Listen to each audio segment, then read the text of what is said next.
జ్ఞానము కొంచెం వచ్చినాక చెప్పేవాడు జ్ఞాన గురువు. తో గురు బినా విద్యా నహి అన్న మాట అందుకే వచ్చింది.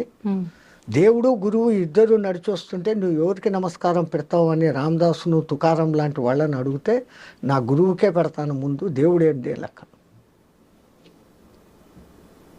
దత్త చరిత్రలో ఒక గురువుకు జబ్బు చేస్తుంది, ఆయన కావలసి కల్లా ఆ జబ్బు తెచ్చుకుంటాడు, శిష్యులను పరిశీలన చేయాలని.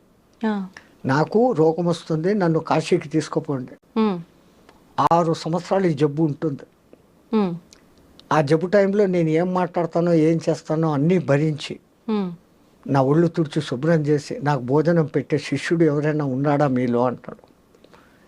కుష్ఠరోగం అంటేనే డేంజరు, అది మళ్ళీ అంటువ్యాధి, మేము రామంటాడు.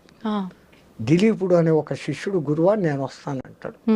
ఈయనతో పాటు కాశీకి తీసుకెళ్తాడు. ఆయనకు ఆ మరుసటి దినమే కుష్ఠవ్యాధి